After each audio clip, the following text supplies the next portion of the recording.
नमस्कार मित्रांनो, स्वागत आहे तुमचं यांची मॅथ क्लास या आपल्या यूट्यूब चॅनलमध्ये. मित्रांनो, आपण महा टी.ई.टीसाठी अतिशय इम्पॉर्टंट, अतिशय महत्त्वपूर्ण अशी प्रश्नपत्रिका या ठिकाणी पाहत असतो.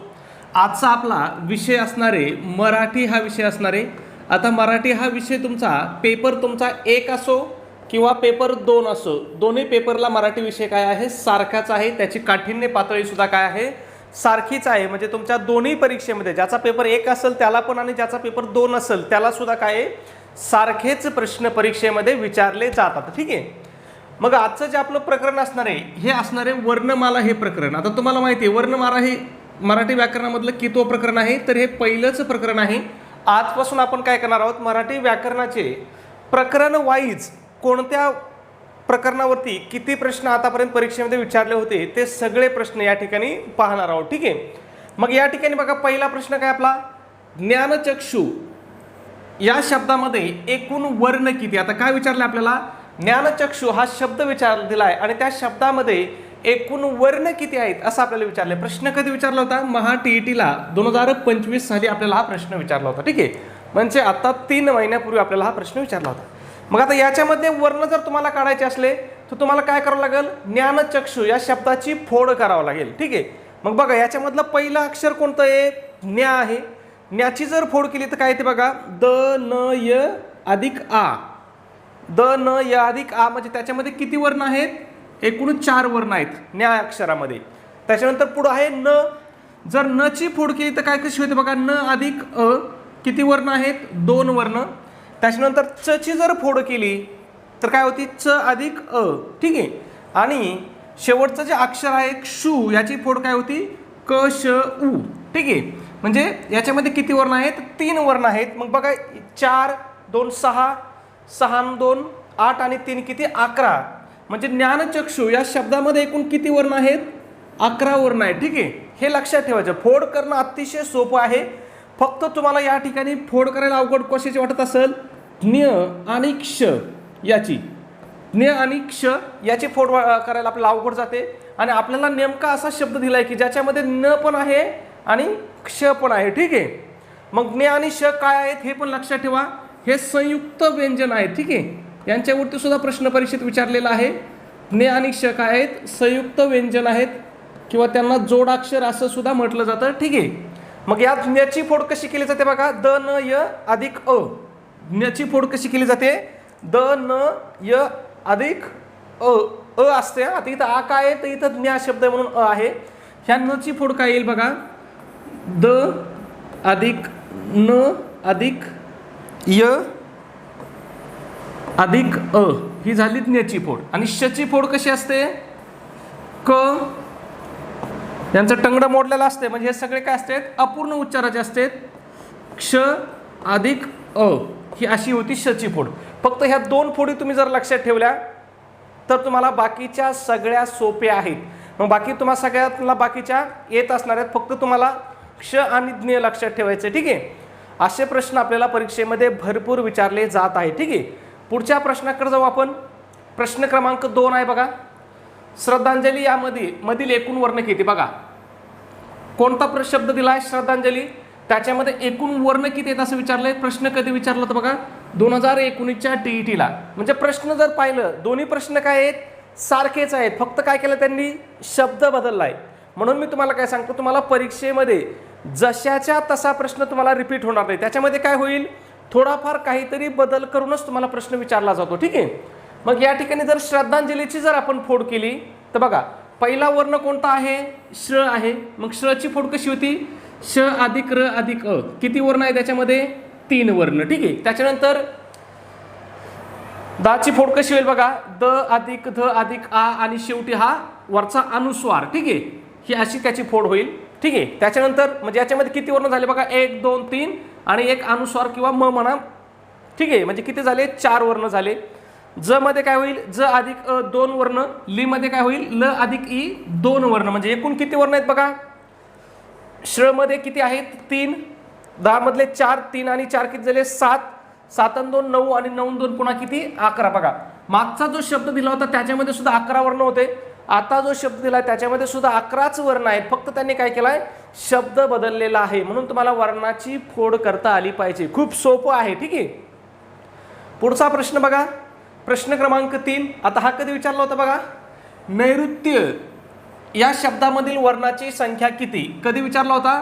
2017ला विचारला होता. ठीक आहे. म्हणजे तुम्हाला जवळपास प्रत्येक वर्षी म्हणा किंवा 2 वर्षातून एकदा म्हणा अशा पद्धतीचा प्रश्न या ठिकाणी विचारला जात आहे. ठीक आहे.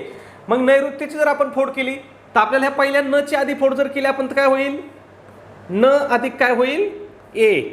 ठीक आहे. त्याच्यानंतर पुढचा रू आहे. आता इथं लक्षात घ्या, इथं गफलत होती. रू हा काय आहे? स्वर आहे.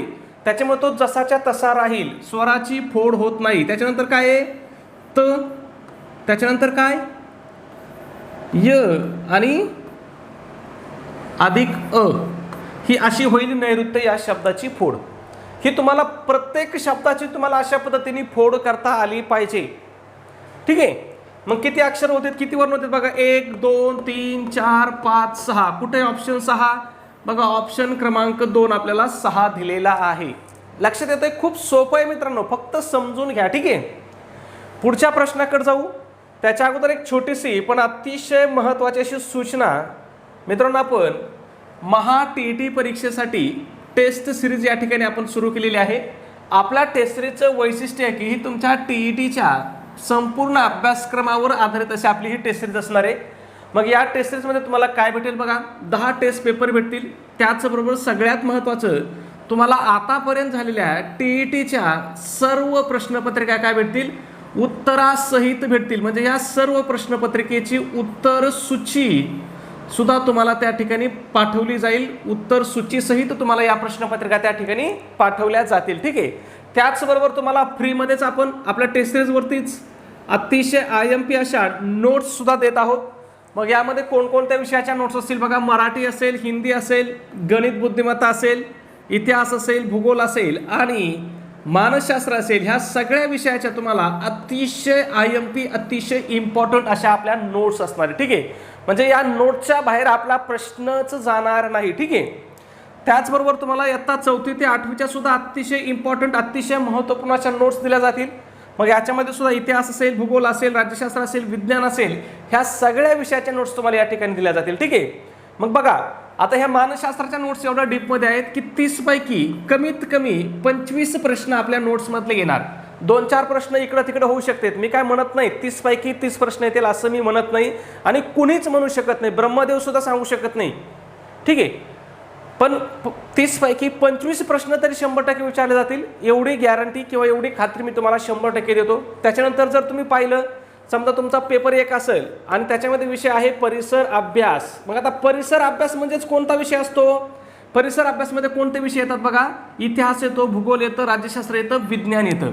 मग तुम्हाला जर इयत्ता 4थी ते 8वीचं जे परिसर अभ्यास आहे याच्यामधले तुम्हाला जवळपास 30 पैकी 25 प्रश्न विचारले जातात आणि 30 पैकी 30 प्रश्न कुठपर्यंत असतात? 10वी पर्यंतच्या तुम्हाला इतिहास, भूगोल, राज्यशास्त्र, विज्ञानमधून 30 पैकी 30 प्रश्न विचारले जातात. ठीक आहे.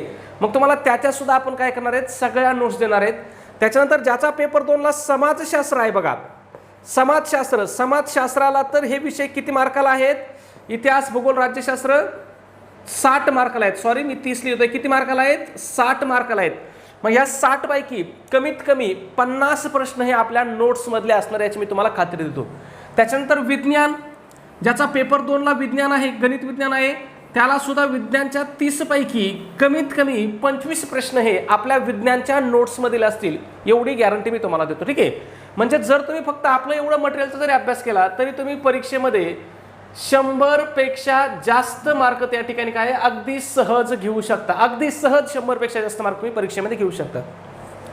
मग या सगळ्यांची किंमत किती मित्रांनो? तर फक्त 200 रुपये किंमत आहे. त्याच्यामध्ये सुद्धा विद्यार्थ्याच्या मागणीस्तव आपली ऑफर चालू आहे. ती आज सुद्धा आपली ऑफर चालू आहे.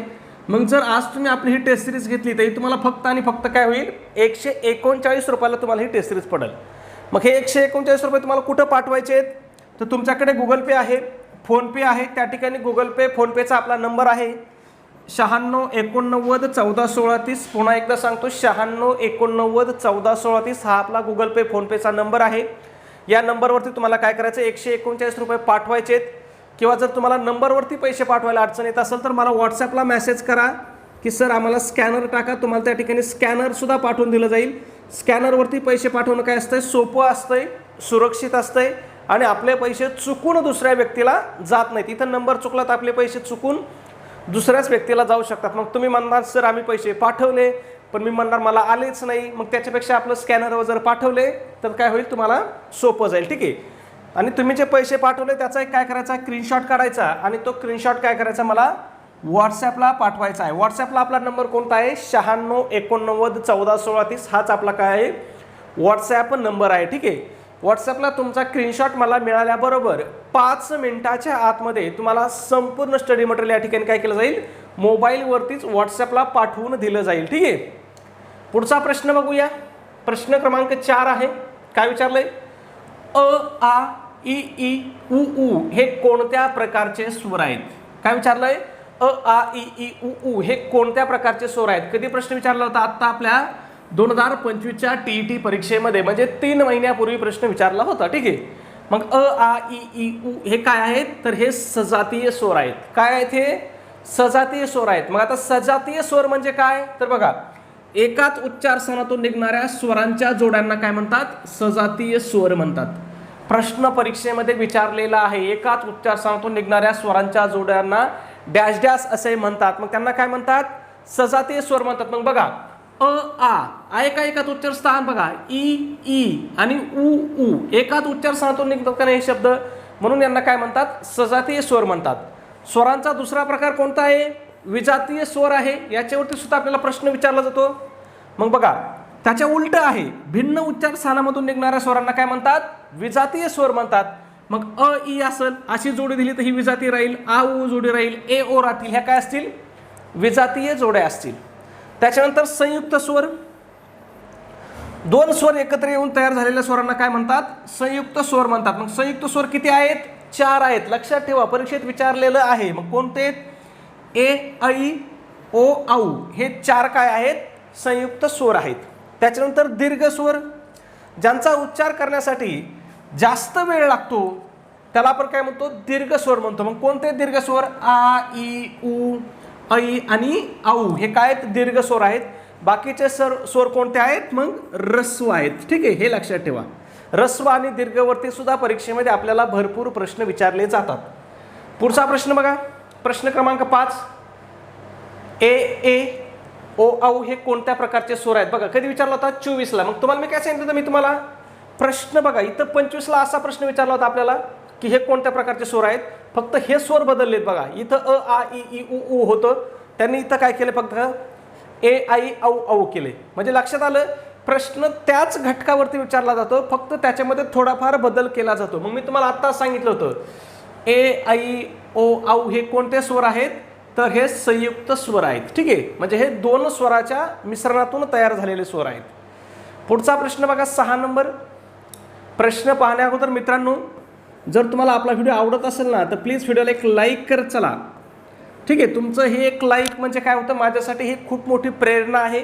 मला नवीन नवीन व्हिडिओ तयार करण्यासाठी ही एक काय करते, एक उत्साह देतं, एनर्जी देतं. ठीक आहे. आणि सगळ्यात महत्त्वाचं, लाईक करणं कसं आहे, मोफत आहे. त्याच्यासाठी कुठलेही पैसे नाहीत, कुठलाही चार्ज नाही. त्याचबरोबर तुम्ही जर सबस्क्राईब केलं नसेल तर लगेच आपल्या चॅनलला सबस्क्राईबसुद्धा करून घ्या. ते सुद्धा कसं आहे, मोफत आहे. सबस्क्राईब केल्यानंतर माझा फायदा नाही तर तुमचा जास्त फायदा आहे. काय फायदा आहे, तर आपले जे नवीन नवीन लेक्चर येतात हे तुमच्यापर्यंत आपोआप येतील. म्हणजे तुम्हाला सर्च करायची गरज पडणार नाही, कोणाला लिंक मागायची गरज पडणार नाही. तुम्ही यूट्यूबवरती गेले की तुम्हाला आपलंच लेक्चर दिसेल. पण त्यासाठी तुम्हाला काय करावं लागेल, चॅनलला सबस्क्राईब करावं लागेल. ते सुद्धा कसं आहे, मोफत आहे. ठीक आहे.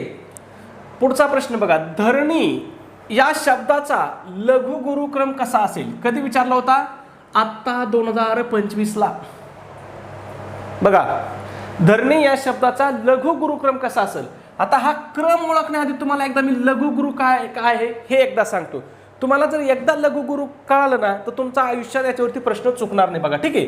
मग लघु म्हणजे काय बघा, तर ज्या अक्षराचा उच्चार आखूड होतो त्याला आपण काय म्हणतो, लघु म्हणतो. किंवा त्याला दुसरं नाव काय म्हणतो आपण, ऱ्हस्व म्हणतो. ठीक आहे, ऱ्हस्व स्वर. ठीक आहे. मग लघु हे कोणत्या चिन्हाने लिहितात, तर हे असं लिहितात, म्हणजे यू सारखं. ठीक आहे, हे लक्षात ठेवा. आणि गुरु म्हणजे कोणता, तर दीर्घ स्वर असा लिहितात. ठीक आहे, ज्या अक्षराचा उच्चार लांबट होतो त्याला काय म्हणतात, गुरु म्हणतात. म्हणजे लक्षात आलं, आखूड असेल तर लघु, दीर्घ असेल तर गुरु. आणि आपल्याला सांगितलंय धरणी. मग ध कसा शब्द आहे, आखूड आहे का लांब आहे, ध आखूड आहे ना. मग आखूड म्हटलं पहिलं काय असणार आहे, लघु असणार आहे, म्हणजे यू असणार आहे. ठीक आहे, मग यू असणारे ऑप्शन कोणते आहेत बघा, इथं आहे, इथं नाही म्हणजे हा कट झाला. ठीक आहे, इथं आहे, इथं आहे. पुढचा शब्द बघू, र. र काय आहे, आखूडच आहे र. मग परत यू किंवा लघु, परत लघु, इथं हात पर्यायच कट आहे बघा. इथं काय आलं, परत गुरु कट झाला, इथं लघु आहे. ठीक आहे, पुढचं बघू, नी. निया काय आहे, दीर्घ आहे, लांब उच्चार होतो, म्हणजे हा काय आहे, गुरु आहे. मग इथं लघु आहे म्हटलं हा पर्याय सुद्धा कट होईल. मग शेवटचं आपला उत्तर काय असणार आहे, धरणी या शब्दाची फोड कशी होते, लघु लघु आणि गुरु अशी फोड होते. खूप सोपं आहे मित्रांनो, लक्षात ठेवायचं, लघु लघु आणि गुरु. ठीक आहे, पुढचा प्रश्न बघा, सेम प्रश्न परीक्षेमध्ये विचारलेले आहेत बघा. भास्कर या शब्दातील योग्य व अचूक लघु गुरुक्रम ओळखा. कधी विचारला होता, 2021ला. फक्त बदल काय केला आहे, ह्या शब्दामध्ये बदल केलाय. बाकी प्रश्न जवळपास जशाच्या तसा आहे. त्याच्यामुळे मी एवढं विश्लेषण केलं. तुम्हाला माहिती आहे, एवढं विश्लेषण करायला मला 2013 पासूनच्या सगळ्या प्रश्नपत्रिकेचा अभ्यास करावा लागला. हे सगळे प्रश्न मला घटकनिहाय वेगळे करावे लागले. म्हणजे एवढी मेहनत कशासाठी घेतोय मी, तुम्हाला फक्त हे मला दाखवून द्यायचं आहे की बाबा जर तुम्ही फक्त जर मागच्या झालेल्या प्रश्नपत्रिकेचा जर अभ्यास केला, त्याला आपण PYQ म्हणतो. हे जर मागच्या झालेल्या प्रश्नपत्रिका जर तुम्ही पाहिल्या, त्यांचा जर अभ्यास केला आणि त्यांनी जेवढे प्रश्न विचारलेत त्या घटकांचा जर अभ्यास केला, तर तुम्ही 100% फक्त एवढ्या प्रश्नपत्रिकेवरतीच TET पास होऊ शकता. ठीक आहे, त्याच्यानंतर बऱ्याच जणांचे मला मेसेज येतात, सर मी हे पुस्तक आणलंय. एक पुस्तक असतं एवढं मोठं बघा, आणि त्याच्यामध्ये 5 विषय दिलेले असतील. ज्या एका पुस्तकामध्ये 5 विषय असतील ना, म्हणजे सगळं मराठी त्याच्यातच असेल, इंग्रजी त्याच्यातच असेल, तुम्ही हिंदी घेतलं तर हिंदी त्याच्यातच असेल, मानस त्याच्यातच असेल, परिसर अभ्यास त्याच्यातच असेल. असं जर पुस्तक असलं ना, तर त्या पुस्तकाला हात सुद्धा लावू नका, ते पुस्तक उघडू सुद्धा नका. कारण मी बॉन्डवरती तुम्हाला लिहून देतो, त्या पुस्तकाचे तुम्ही जेवढे पान आहेत ना, तेवढे सगळे पानं जर तुम्ही पाठ केले ना, तरी तुम्ही TET पास होऊ शकत नाहीत. सगळे पानं जरी पाठ केले ना, तरी TET होऊ शकत नाहीत. कारण त्या पुस्तकामधला एकही प्रश्न तुम्हाला परीक्षेमध्ये विचारला जात नाही. आणि तुम्हाला जर खात्री करायची असेल तर तुम्ही बघा, एकच प्रकाशन आहे, पेपर 1चं पुस्तक आहे, पेपर 2चा वेगळा ठोकळा आहे. पेपर 1चा एवढा ठोकळा आहे, पेपर 2चाही तेवढाच ठोकळा आहे बरं का. एकाच प्रकाशनाचे 2 ठोकळे आहेत. पेपर 1 दुकानावर तुम्ही गेले की तो म्हणतो तुम्हाला पेपर 1 पाहिजे का पेपर 2 पाहिजे. आपण म्हणतो आम्हाला दोन्ही द्यायचे, दोन्ही द्या. आणि ते पुस्तक तुम्ही उचका. पुस्तक उघडल्यानंतर तुम्ही जादू बघा. आता समजा तुम्ही मराठी व्याकरण बघायला गेले, काय मराठी व्याकरण बघायला गेले, पेपर 1 मधलं बघा, पेपर 2 मधलं बघा, दोघांमध्ये त्यांनी शब्दाचाही बदल केलेला नाही, जशाच्या तसं केलंय. फक्त काय केलं त्यांनी, पुठ्ठे बदललेत आणि पहिले 5-6 पानं बदललेत. किंवा काय केलंय, भागे पेपर 1 मध्ये जर 1 नंबरला मराठी घेतलं असलं तर पेपर 2ला 1 नंबरला इंग्रजी घेतलंय. म्हणजे फक्त विषय मागं पुढं केलेत किंवा पहिले 2-3 पानं बदललेत. खात्री करा एकदा तुम्ही. ठीक आहे, मग असल्या आलतू फालतू प्रकाशनाच्या नादी लागून तुमचा वेळ वाया घालवू नका. त्याच्यामधून प्रश्न तुम्हाला विचारले जात नाही. तुम्हाला स्टँडर्ड पुस्तकातून अभ्यास करायचा आहे. तुम्हाला काय करायचं आहे, ज्या त्या विषयाचं स्वतंत्र पुस्तक घ्यायचं आहे. मी म्हणत नाही तुम्ही पुस्तकातून अभ्यास करू नका, 100% करा. पण कसा करा, ज्या त्या विषयाचं तुम्हाला स्वतंत्र पुस्तक घ्यायचं आहे. आता तुम्ही म्हणता स्वतंत्र कसं घ्यायचं, समजा तुम्हाला मराठीचा अभ्यास करायचा आहे. मराठी आपल्याला किती मार्काला आहे, 30 मार्काला आहे. मग तुम्हाला मी मराठीसाठी सांगतो, तुम्हाला कोणतं पुस्तक घ्यायचं आहे, मोरा वाळंबे सरांचं पुस्तक घ्या. ठीक आहे, याच्या बाहेर तुम्हाला प्रश्नच जाणार नाही. मोरा वाळंबे, तुमचा पेपर 1 असू, पेपर 2 असू, तुमची MPSC असू, तुमची तलाठी भरती असू, कुठलीही परीक्षा असू द्या, किंवा अजून तुम्ही महाराष्ट्रातली कुठलीही परीक्षा देत जा, या पुस्तकाच्या बाहेरचं काहीही विचारलं जात नाही. मग तुम्हाला हा अभ्यास करायचा, त्याला आपण म्हणतो स्टँडर्ड स्टडी किंवा स्मार्ट अभ्यास. ठीक आहे, बघूया आपला प्रश्न. भास्कर या शब्दातील योग्य व अचूक लघु गुरुक्रम ओळखा. मग भास्कर हा शब्द विचारलाय बघा. पहिला शब्द काय आहे, दीर्घ आहे. दीर्घ आहे म्हणजे कोणता आहे, गुरु आहे. ठीक आहे, मग पहिला गुरु होईल. दुसरा काय आहे, क आणि अ आहे म्हणजे दुसरा लघु आहे. शेवटी र आहे, हा सुद्धा काय आहे, लघु आहे. मग गुरु आणि लघु लघु असं ऑप्शन कुठे आपल्याला बघा, इथं सुद्धा पहिलंच ऑप्शन आहे आपल्याला, गुरु आणि लघु लघु. खूप सोपं आहे मित्रांनो हे. फक्त तुम्ही एकदा संकल्पना समजून घ्या, कन्सेप्ट समजून घ्या.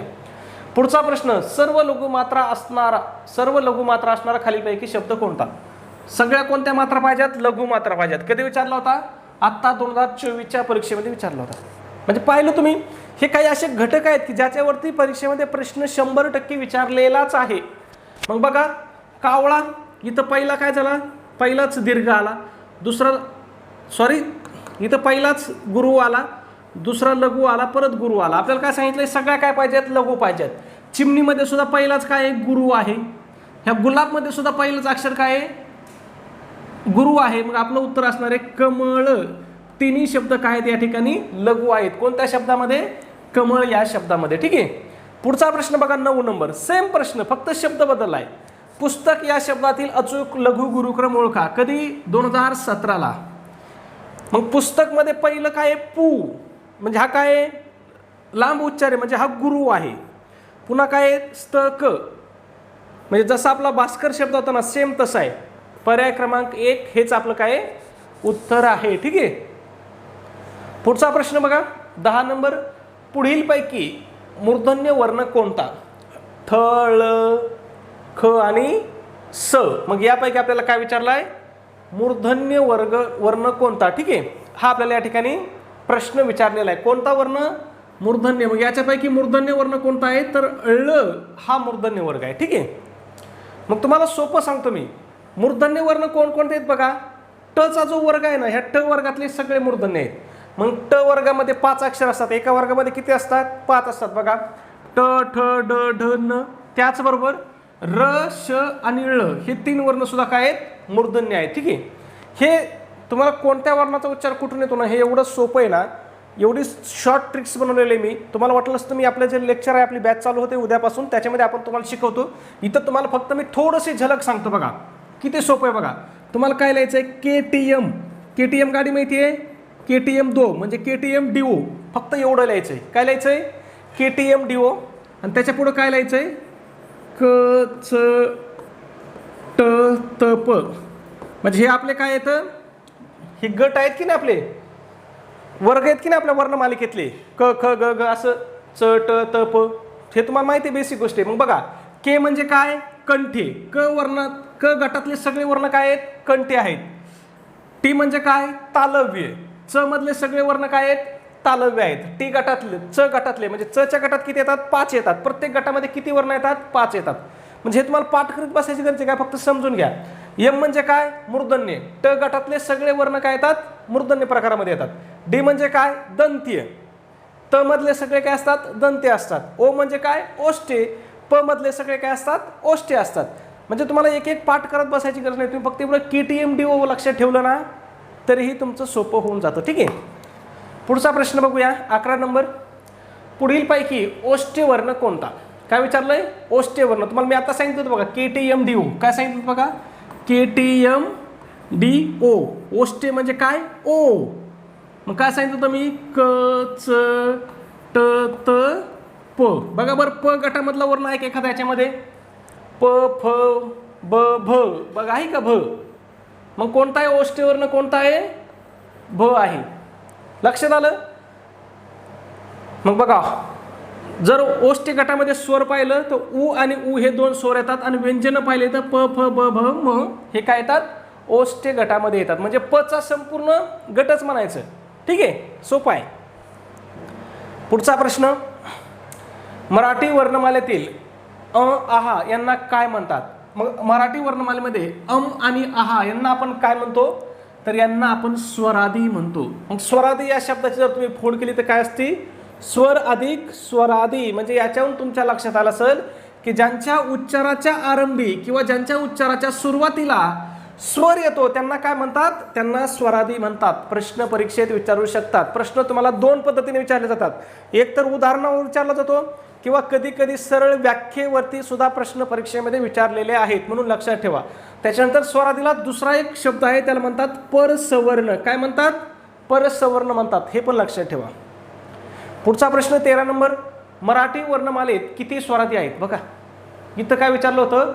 अम आणि आ हे काय आहेत? आणि इथं काय विचारलंय? मराठी वर्णमालेत किती स्वरादी आहेत. म्हणजे किती साम्य प्रश्नामध्ये. बघा मी तुम्हाला पुन्हा काय सांगतो, तुम्हाला जशाच्या तसा रिपीट प्रश्न विचारला जात नाही, फक्त त्या घटकावरती तुम्हाला थोडाफार बदल करून प्रश्न विचारला जातो. मग बघा मराठी वर्णमालेमध्ये किती स्वरादी आहेत? किती स्वरादी आहेत? 2 आहेत. आपण आत्ताच पाहिले होते की नाही, अनुस्वार आणि विसर्ग.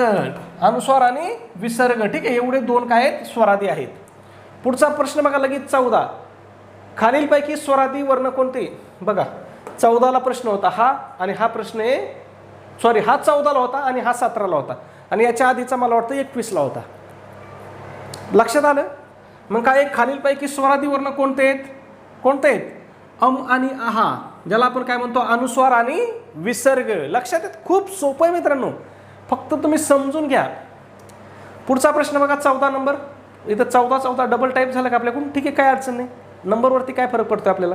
प्रश्न महत्त्वाचा. इथं 15 पाहिजे होतं, तिथं 14 झालं, ठीक आहे. वाटलंच तर 15 करून टाकतो बा. 15 नंबरचा प्रश्न. खालीलपैकी कठोर व्यंजन कोणते? काय विचारलंय? कठोर व्यंजन विचारलंय. मग आता या ठिकाणी लक्षात ठेवा, तुम्हाला कठोर व्यंजनालाच काय म्हटलं जातं? अघोष व्यंजन म्हटलं जातं. त्यालाच श्वास व्यंजन सुद्धा म्हटलं जातं. मग ज्या व्यंजनाचा उच्चार करताना त्यात तीव्रता किंवा कठीणपणा दिसून येतो, त्यास काय म्हणतात? कठोर व्यंजन म्हणतात. त्यास काय म्हणतात? कठोर व्यंजन म्हणतात. मग बघा, प्रत्येक गटामधले आपल्याकडे वर्णमालेमध्ये किती गट आहेत? 5 गट आहेत की नाही? कोणते 5 गट असतात? कचा एक गट असतो, त्याच्यानंतर चचा असतो, टचा असतो, तचा असतो आणि पचा असतो. मग प्रत्येक गटामधले पहिले 2 जे अक्षर आहेत ना, हे कठोर असतात, आणि नंतरचे 2 मूर्धन्य असतात, आणि शेवटचं एक अनुनासिक असतं. बघा, तुम्ही जर असा हात धरला, प्रत्येक गटामध्ये किती अक्षर असतात? बघा 5 अक्षर असतात. वाटलंच तर मी एक गट लिहितो बघा. समजा क, ख, ग, घ, आणि शेवटी काय असतो? असा एक ड असतो, ठीक आहे. आता यांचे पाय मोडलेले असतात ना, ठीक आहे. याचा सुद्धा पाय मला वाटतं मोडलेला असतो, ठीक आहे. बघा, याच्यामधले पहिले 2 काय असतात? कठोर असतात. पहिले 2 काय असतात? प्रत्येक गटामधले. मग कचा गट असेल, चचा गट असेल, तचा असेल, किंवा टचा असेल, किंवा पचा असेल, ठीक आहे. आधी टचा असतो, मग तचा असतो, ठीक आहे. कच, ट, त, प, ठीक आहे. प्रत्येक गटामधले पहिले 2 काय असतात? कठोर असतात. नंतरचे 2 काय असतात? मृदू असतात. आणि शेवटचं काय असतंय? अनुनासिक असतं. याच्यावरती सुद्धा प्रश्न विचारला जातो, ठीक आहे. मग तुम्हाला सोपं लक्षात ठेवायचं. बघा, पहिले 2 कठोर, हे 2 मृदू, आणि शेवटचं काय? अनुनासिक. सोपं आहे. मग इथं काय विचारलं बघा, झू, घृ, ब आणि ठ. मग पहिल्या 2 मधलं कोणतं? बघा ट, ठ. मग काय होईल? ठ हे काय आहे? कठोर व्यंजन आहे. आणि याच्या व्यतिरिक्त अजून 3 कठोर व्यंजन आहेत. ते म्हणजे कोणते? श, श आणि स. हे त्या गटामध्ये नाहीत, 5च्या वर्ग गटामध्ये नाहीत, म्हणून ते वाहिली आहेत, ठीक आहे. हे लक्षात घ्या. एवढं सोपं आहे ना मराठी व्याकरण. मराठी व्याकरण असा विषय आहे की तुम्ही 30 पैकी कमीत कमी 28 मार्क घेऊ शकता. 30 पैकी किती? 28 मार्क. तर अगदी सहज, म्हणजे डोळे झाकून. भरपूर विद्यार्थी 30 पैकी 30 तर घेतात, पण चला एखादा 2 मार्क इकडं तिकडं आपण सोडून दिला, ठीक आहे. पुढचा प्रश्न पाहू आपण. 16 नंबर आहे. पुढीलपैकी कोणता वर्ण कठोर वर्ण आहे? बघा, पुन्हा कठोर वर्णावरती प्रश्न आहे. कधी विचारला होता हा? 16ला. मग मी तुम्हाला काय सांगितलं बाबा? पहिले 2 वर्ण काय असतात? कठोर असतात, ठीक आहे. मग बघा, प, फ आहे का पहिला 2 नंबरमध्येच? मग यामध्ये काय? फ हा कठोर आहे. पुढं बघा, पुन्हा पुढीलपैकी कोणता वर्ण कठोर आहे? कधी विचारला होता? 2014ला. इथं बघा, पहिलंच आहे प. लक्षात येतं? खूप सोपं आहे मित्रांनो. फक्त तुम्हाला पुन्हा सांगतो मी. पहिले प्रत्येक गटामध्ये, आता आपल्याकडे गट किती असतात वर्णमालेमध्ये? 5 गट आहेत. कोणकोणते 5 असतात बघा? कचा एक असतो, ठीक आहे. त्याच्यानंतर चचा एक असतो, टचा एक असतो, तचा एक असतो, आणि पचा एक गट असतो, ठीक आहे. हे असे 5 गट असतात. प्रत्येक गटामध्ये किती वर्ण असतात? प्रत्येक गटामध्ये 5 वर्ण असतात. मग लक्षात ठेवायचं, ह्या प्रत्येक गटामधले पहिले 2 अक्षर काय आहेत? कठोर आहेत. पहिले 2 अक्षर काय आहेत? कठोर आहेत.